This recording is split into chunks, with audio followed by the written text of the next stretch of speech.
Hello students. अपने YouTube channel जीत maths classes में आपका हार्दिक स्वागत है। और आज हम जो 2020 और 21 जो नया सिलेबस आया है आपका, इसके बारे में चर्चा करेंगे। और इसमें जो एनसीईआरटी आप बोल सकते हो कि इससे पहले जो आपका अभी कोर्स चल रहा था लास्ट रिसेंटली, उससे पहले जो कोर्स था वो आपका एनसीईआरटी बेस्ड ही था। तो वापस से इस साल 2021 का जो नया बैच है उसमें 2020-21 में, तो इसमें आपको वापस से नया एनसीईआरटी बेस ही लागू कर दिया गया है। तो एनसीईआरटी में आपके 15 चैप्टर हैं टोटल। तो उसमें जो सेकंड चैप्टर है पोलिनोमियल, उसके बारे में आज डिस्कस करेंगे। तो सबसे पहले आज हम बेसिक्स के बारे में जानेंगे कि पोलिनोमियल क्या है, क्या कौन कौन से टर्म उसमें काम आती है, क्या कहाँ किसका यूज़ है, वो सब कुछ हम यहाँ इस वीडियो के तहत करेंगे। बाकी जो उनके क्वेश्चंस हैं और आगे हैं वो हम नेक्स्ट वीडियो में करेंगे। तो चलो बिना टाइम गवाए स्टार्ट करते हैं। सबसे पहले बात करते हैं पोलिनोमियल की। तो क्वेश्चन यही आता है पहला कि पोलिनोमियल है क्या। तो समझते हैं पोलिनोमियल। तो पहले सिंपल सी अगर बात की जाए तो पोलिनोमियल का मतलब जैसे नाम में डिफाइन है। पोली का मतलब क्या हो गया कि एक से ज़्यादा। ये हो गया कि जैसे ऐसे मान लो प्लूरल की बात की जाए, प्लूरल का मतलब क्या होता है, दो से ज़्यादा, आपके दो या दो से ज़्यादा हो गए। इसी प्रकार से पोली का मतलब यही चीज़ें हैं कि ऐसे टर्म जिसमें दो या दो से ज़्यादा एक्सप्रेशंस हो आप एल्जेब्रिक। पोलिनोमियल का मतलब ये हो गया कि पोलिनोमियल आपकी एक एल्जेब्रिक एक्सप्रेशंस होती है जिसमें दो या दो से ज़्यादा टर्म होती है। सिंपल सी डेफिनेशन है पोलिनोमियल की कि पोलिनोमियल ऐसी एल्जेब्रिक एक्सप्रेशंस जिसमें टू और मोर देन टू क्या हो, टर्म हो। जैसे एक एग्जांपल लेते हैं, कोई भी नंबर लिखा मैंने 3x² प्लस का 4x प्लस का 5, ये लिख दिया। तो इसमें क्या है, अब इसमें टर्म कितनी होगी आपकी, 1 2 3। मतलब जब आपकी जो सारी सारी टर्म है वो आपके एक दूसरे से अलग होगी, आपकी एक दूसरे से क्या होगी, अलग होगी। और वो आपके प्लस के साथ में हो सकती है, माइनस के साथ में भी हो सकती है, इससे कोई फ़र्क नहीं पड़ता। तो जो प्लस और माइनस के साथ में जहाँ से वो टर्म अलग होगी वहाँ तक उसको सिंगल टर्म मान जाएगी। जैसे यहाँ अगर 4x है, इसकी जगह ऐसे मान लो कि 3x² है, इसकी जगह अगर 3xy z q p q r ऐसे होगा, फिर प्लस होता, तो इस फर्स्ट उसको फर्स्ट टर्म मान जाती। जो आपका x y z जो भी कुछ आ गया ना इसके साथ में, उसको क्या माना जाता है, केवल फर्स्ट टर्म मान जाती। अब ये प्लस लगा के दूसरी टर्म हो गई तो ये सेकंड टर्म मान जाएगी, और ये कितनी टर्म मान जाएगी, तीसरी टर्म। तो इसका मतलब ये जो पोलिनोमियल दे रखा है वो कितने टर्म का, आपका 3 टर्म का है। पोलिनोमियल का डेफिनेशन क्या हो गई आपकी, पोलिनोमियल आपकी एक सी एक्सप्रेशन से एल्जेब्रिक जिसमें टू और मोर देन टू टर्म्स हो, वही आपकी क्या है, पोलिनोमियल है। सिंपल सा है। अब जितनी आपकी इसमें टर्म होती है उसी के हिसाब से इसका जो नामकरण है, जैसा उसको नाम दे दिया गया है और क्या रखा गया है। सबसे पहले बात करिए इसमें मोनोमियल की, ये आज हम केवल बेसिक्स है ये। तो सबसे पहले बात करेंगे मोनोमियल। मोनोमियल का मतलब क्या हो गया, मोनो यानी सिंगल टर्म। सिंगल का मतलब कोई भी इसमें से, जैसे जैसे अगर ऐसे मान लो कि ये 5x ले लिया तो इसका मतलब सिंगल टर्म है, बीच में प्लस माइनस कुछ भी नहीं है। या ऐसे मान लो कि 100 ले लिया तो ये तो मोनोमियल में ही आती है आपकी। 100 भी किस में आता है, आपका मोनोमियल में। 100 का मतलब हो गया कि यहाँ कोई भी न्यूमेरिकल वैल्यू अगर ऐसी कैसी रख दी तो उसको 0 डिग्री का बोला जाएगा। कितना, अब वो डिग्री क्या होती है पोलिनोमियल की, तो वो हम चर्चा करेंगे अभी सब कुछ। तो 5x ये आपकी एक ही टर्म है, बीच में प्लस माइनस कुछ नहीं है, तो इसका मतलब इसको कौन सा बोला जाएगा, मोनोमियल बोला जाएगा। अब 100 आ गया या कोई न्यूमेरिकल वैल्यू और भी हो सकती है x y z, तो वो भी क्या आएगी, मोनोमियल में आएगी। अब इस अक्स की जगह आपका y भी हो सकता है, z भी हो सकता है, t भी हो सकता है, p भी हो सकता है, कुछ भी हो सकता है। और इस 5 की जगह कुछ भी हो सकता है। अब ये 5 वो अक्स का क्या है, कोफिशियंट है। तो हम जानेंगे कि कोफिशियंट क्या होता है, वो आगे की बात करेंगे। तो ये हो गया आपका, केवल आपको सिंपल सा इतना सा याद रखना है, मोनोमियल का मतलब जिसमें प्लस माइनस कुछ भी नहीं आएगा, केवल सिंगल टर्म आएगी, वो क्या आती है, आपकी मोनोमियल आती है। अब बात करते हैं बाइनोमियल की। तो बाइनोमियल का मतलब क्या होता है, बायो का मतलब कितना हो गया आपका, दो टर्म। तो दो टर्म का मतलब जैसे ये लिख दिया कि 5x प्लस का 7 लिख दिया, जैसे लिख दिया 4x² माइनस का 8 लिख दिया। यहाँ कुछ भी हो सकता है, प्लस और माइनस कुछ भी हो सकता है, इससे कोई फर्क नहीं पड़ता। केवल आपको इतना याद रखना है कि इसमें टर्म आएगी वो कितनी आएगी, 2 आएगी। कितनी आएगी, 2। 2 का मतलब कितने हो गया, ये आ गया आपकी 5x।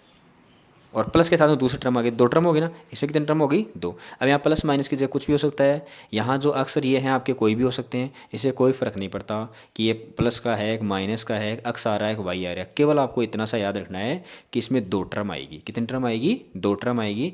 2 का मतलब प्लस माइनस, इसमें ऐसा नहीं कि ये भी दो हो गई, नहीं, ये सिंगल टर्म बन जाएगी। बीच में प्लस माइनस जब तक नहीं आएगा तब तक ये सिंगल टर्म बन जाएगी, प्लस के बाद में या माइनस के बाद दूसरी टर्म बन जाएगी। तो ये क्या हो गया आपका बाइनोमियल हो गया। अब अगर ट्राइनोमियल की बात करें तो ट्राइनोमियल का मतलब कितना हो गया? 3 टर्म। तो ट्राइनोमियल 3 टर्म, तो 3 टर्म कोई भी रख सकते हो, जैसे रख दिया मैंने 5y² प्लस का 4x या माइनस का 5, या y, यहाँ भी y ले लिया, यहाँ भी z ले लिया, इससे कोई नहीं है। ये आपकी कितनी टर्म हो गई? 3 टर्म आ गई। तो 3 टर्म का मतलब ये हो गया आपका ट्राइनोमियल। अब यहाँ आप इस अक्स की जगह क्या ले सकते हो? y भी ले सकते हो। अब अक्स यहाँ अक्स की फॉर्म में भी हो सकता है, ये y की फॉर्म में भी हो सकता है। तो ये क्या हो गया आपका ट्राइनोमियल। अब पोली का मतलब क्या हो गया? अब अगर 3 से भी ज़्यादा टर्म और आ गई तो उसको किस में कन्वर्ट कर लेंगे? हमें उसको बोल देंगे ये क्या है? आपकी पोलिनोमियल है। तो पोलिनोमियल का मतलब जैसे ये ले लिया हमने पोलिनोमियल, जैसे हमने ले लिया 4x³ 3x² 2x + 5, ये ले लिया। तो इसका मतलब इसमें 3 से ज़्यादा टर्म हो गया आपकी, 1 2 3 4 टर्म हो गया आपकी। इसका मतलब किस में काउंट होगा? आपका पोलिनोमियल में। इसमें टर्म कौन सी है? ये यहाँ से लेकर यहाँ तक, ये यहाँ से लेकर यहाँ तक, ये किस में काउंट होती है आपकी? इनको क्या बोला जाता है? ये टर्म है आपकी। क्या बोला जाता है इनको? टर्म्स हैं ये आपकी।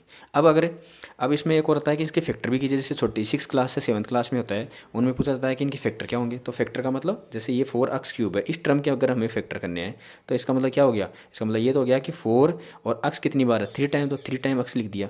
ये x आप ऐसे भी लिख सकते हो, एल्जेब्रिक फॉर्म में x ऐसे लिखा जाता है, c और उल्टा c ऐसे। तो ये हो गया आपके। इस कभी कर सकते हो आप, इसको क्या लिख सकते हो? 2 और 2, और ये आपके x है तो ये x 3 बार x।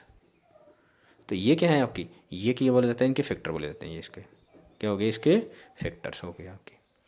तो आई होप आपको अच्छे से समझ में आएगा कि पोलिनोमियल होता क्या है आपका, मोनोमियल किसे बोलते हैं, बाइनोमियल किसे बोलते हैं, ट्राइनोमियल किसे कहते हैं।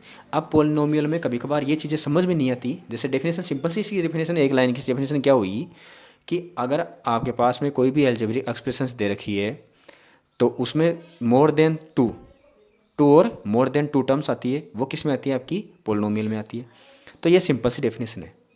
लेकिन एग्जामिनर कभी कभार ऐसे क्वेश्चन पूछता है, जैसे अगर आपको ऐसे दे दिया कि y + 1/y, ये दे दिया y + 1/y, ये आपका पोलिनोमियल है या नहीं है, तो ये हमें पता होना चाहिए। तो ये इसकी एप्लीकेशन है। तो ये y + 1/y ये आपके पोलिनोमियल में काउंट नहीं होता है, ये पोलिनोमियल में नहीं आता है। अब इसका मतलब इसकी स्पेशल कंडीशन बन गई पोलिनोमियल के लिए कि ये आपकी टर्म तो होनी चाहिए, 2 और मोर देन 2 टर्म तो होनी चाहिए, लेकिन जो आपका वेरिएबल है, तो इस वेरिएबल में जो इसकी पावर है, पावर का मतलब क्या है? इसके सिर पर यहाँ कितना बैठा है, वो पावर आपकी एक होल नंबर होनी चाहिए। वो पावर क्या होनी चाहिए? आपकी होल नंबर।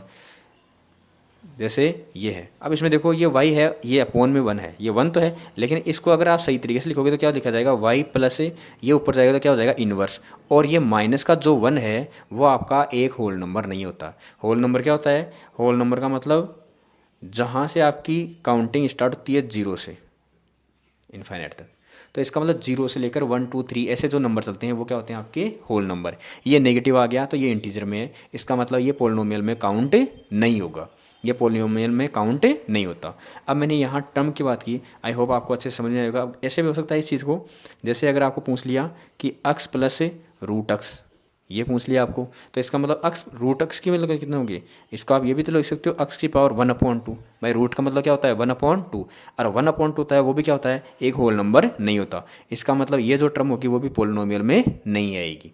ये सबसे अच्छे एग्जाम्पल हैं, और एग्जामिनर पूछता है इन चीज़ों के एक एक नंबर में पूछ लेता है कि कौन सा पोलिनोमियल है, कौन सा पोलिनोमियल नहीं है। तो आपको पता होना चाहिए। सिंपल सी डेफिनेशन की बात की जाए तो डेफिनेशन तो इतनी सी है आपकी कि आपके पास में कोई भी एक्सप्रेशंस आपकी एल्जेब्रिक जिसमें मोर देन 2 आपकी टर्म्स हो, ये आपका सिंपल सा। लेकिन अगर ऐसे क्वेश्चन आ गए तब देखिए उसमें एक कंडीशन होती है आपकी कि जो वेरिएबल दे रखा उसकी जो पावर है वो क्या होनी चाहिए, उस वेरिएबल की जो पावर है वो आपके पास में एक होल नंबर होनी चाहिए, मतलब रूट में, बट्टे में या फिर किसी में इंटीजर में ऐसे नंबर नहीं होना चाहिए, तो वो भी आपका पोलिनोमियल में काउंट नहीं होता है।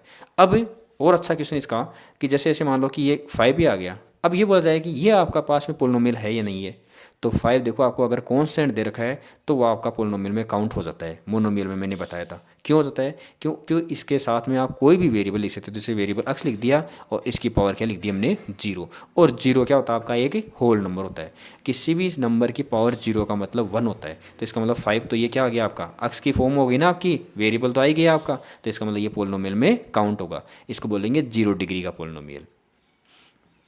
तो ये आपके पोलिनोमियल से रिलेटेड थे आपके। अब डिग्री ऑफ पोलिनोमियल क्या होता है वो हम समझेंगे अभी। इससे पहले मैंने यहाँ टर्म ली वेरिएबल और कांस्टेंट, पहले उस चीज़ों के बारे में जानते हैं कि वेरिएबल और कांस्टेंट होता क्या है।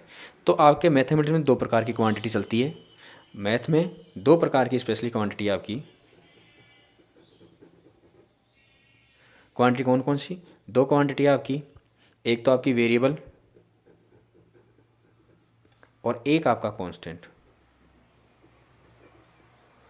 जैसे नाम से बताया वेरी, मतलब जिसकी वैल्यू वेरी करे, जिसकी वैल्यू फिक्स नहीं हो, जो जैसे मारवाड़ी में बोलते हैं बिन्ना पिंदा को लुट्यो, अठन गुड़ जाए बठन गुड़ जाए, बस वही वेरिएबल आपका, मतलब उसकी वैल्यू हमें पता ही नहीं है कि उसकी वैल्यू है क्या, वो क्या कर रहा है, या तो किसी पर डिपेंड रहेगी या कैसी आप अपने हिसाब से रख सकते हो उसकी वैल्यू, मतलब फिक्स नहीं है उसकी, कि कुछ भी वैल्यू हो सकती है। जैसे हम नहीं मानते कि राम के पास इतना धन था, उसके पास इतना था, तो ऐसे मान लिया कि लेट बी राम है या राम हैज़ अक्स, तो वो अक्स क्या है, वो आपका वेरिएबल तो है कि उसकी वैल्यू कुछ भी आ सकती है, वो अकॉर्डिंग टू प्रॉब्लम होती है आपकी। तो इसका मतलब वेरिएबल का मतलब एक सिंपल सी बात करिए कि ऐसी क्वांटिटी जो किसी दूसरे के रेस्पेक्ट में चेंज हो, किसी एक क्वांटिटी की वैल्यू पर अगर हम चेंजेस करें उस वैल्यू पर, तो उसके रेस्पेक्ट में दूसरी वैल्यू में भी क्या है चेंजेस आए, वो भी आपकी क्या हो एक स्टेबल नहीं हो, उसकी भी वैल्यू क्या हो वेरी हो, तो वही क्या है आपका वेरिएबल। जैसे एग्जांपल लेते हैं इसका, जैसे रखा y equals to x plus 1 रखा, y इक्वस टू क्या रखा हमने x प्लस 1 रखा।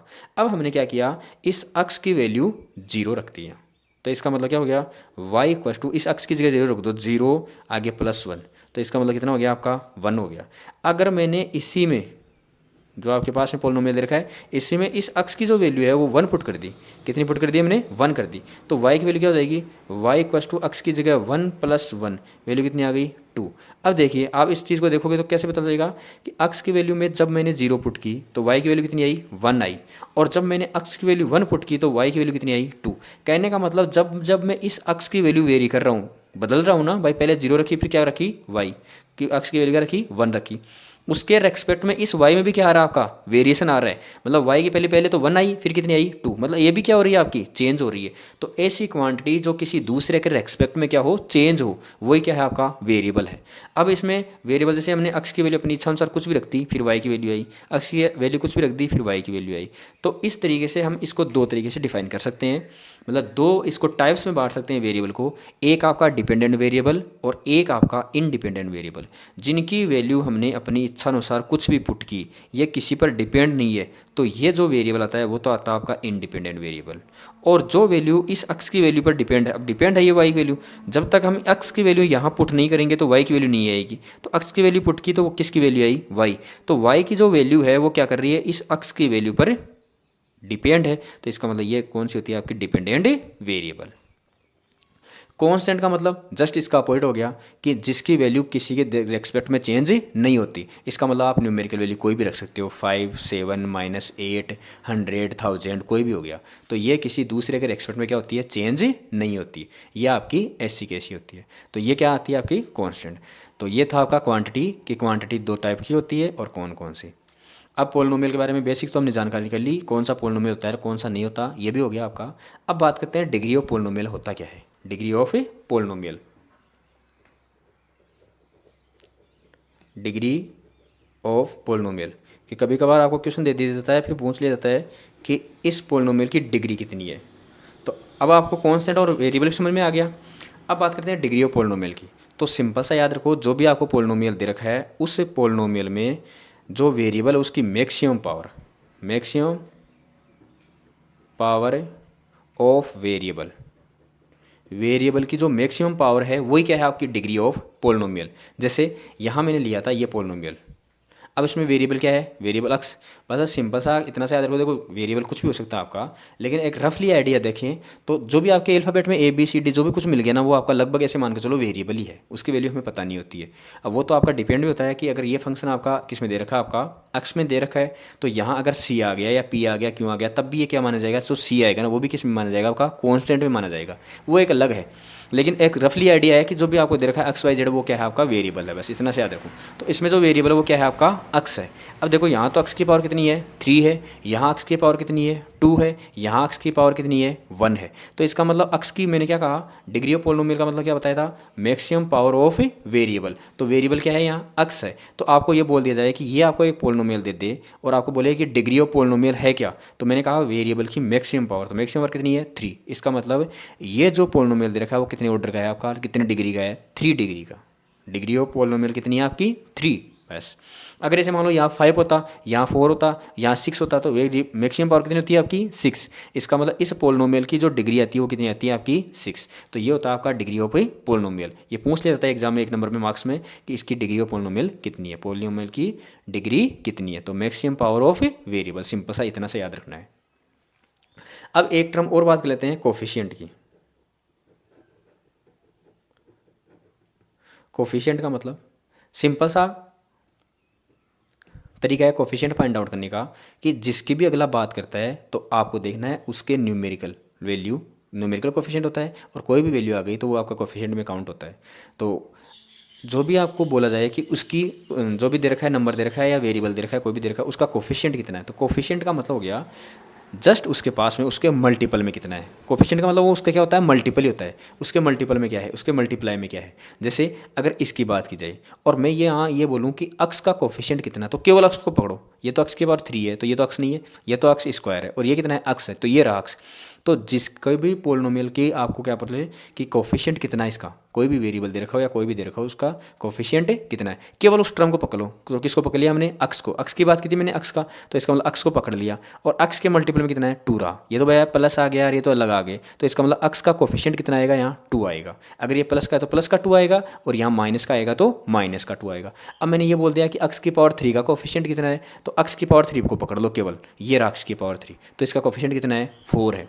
अगर मैंने ये कहा कि अक्स की पावर 4 का कोफिशिएंट कितना है, तो अक्स की पावर 4 देखो इसमें कहीं नहीं है। अगर टर्म नहीं है तो इसका मतलब इसका कोफिशिएंट कितना माना जाएगा, 0 माना जाएगा। कितना माना जाएगा, 0। और अगर और एग्जांपल लूँ मैं, जैसे मैंने यहाँ रख दिया कि अक्स प्लस 5 रख दिया, और सिंपल सा ये पूछ लिया कि अक्स का कोफिशिएंट कितना है, तो coefficient of X, coefficient of X, तो केवल अक्स को पकड़ना है, ये रहा अक्स। अब इसको पकड़ लिया, अब है क्या, छोड़ना नहीं जब तक कोफिशिएंट नहीं मिल जाए। ये पकड़ लिया, अब इसके बाद में इसका कोफिशिएंट, तो इसके मल्टीपल में कितना है, कुछ दिखाई नहीं दे रहा। तो जब कुछ दिखाई नहीं दे रहा और टर्म आपके पास में हो तो उसका कोफिशिएंट होता है 1, क्योंकि हमें पता है कि 1 को किसी भी नंबर के मल्टीपल में लिखो, किसी भी नंबर को मल्टीप्लाई कराओ 1 से, हमेशा वही नंबर आता है। तो जैसे अगर 7x रखा तो ये तो क्या हो जाएगा, 7x टाइम हो जाएगा। अगर 1 को मल्टीप्लाई कराओगे अक्स से तो इसका मतलब क्या आएगा, अक्स ही आएगा। तो अक्स इस 1 के मल्टीप्लाई में लिखो या मत लिखो, एक ही बात है। तो हम किसी भी नंबर का जो कोफिशिएंट 1 होता है वो नहीं लिखते, उसको ऐसे किसी टर्म लिख देते हैं। इसका मतलब टर्म है लेकिन कोफिशिएंट दिखाई नहीं दे रहा है, तो कोफिशिएंट कितना माना जाएगा, 1। और अगर यहाँ बोल दिया जाए coefficient of X square, term ही नहीं है, तो टर्म नहीं है तो इसका मतलब कोफिशिएंट कितना माना जाएगा, 0। तो आई होप आपको ये वीडियो अच्छा लगा होगा, और पसंद आया हो तो लाइक कीजिए, शेयर कीजिए अपने दोस्तों के पास में, और चैनल पर कोई नया हो सब्सक्राइब कीजिए। और ये पोलिनोमियल की कुछ बेसिक्स स्ट्रक्चर्स थी, बेसिक जानकारियाँ थी जो आपको जानना बेहद ज़रूरी था। अगर ये जान लोगे तो आगे जो एक्सरसाइज लगेगी तो उसमें जब भी इन टर्म का नाम लेकर आएगा तो आपको ये पता रहेगा कि कोफिशिएंट क्या होता है, वेरिएबल कौन सा आ गया। तो इसलिए ये ज़रूरी था आपका। तो NCERT जो बुक है आपकी अब की बार, उसमें सेकंड जो चैप्टर है पोलिनोमियल, वो आज हमने स्टार्ट किया है। तो आई होप आपको इन्जॉय किया होगा। तो लाइक कीजिए वीडियो को, शेयर कीजिए और सब्सक्राइब कीजिए। आज के लिए इतना ही, बाकी नेक्स्ट वीडियो में। Thank you, have a nice day.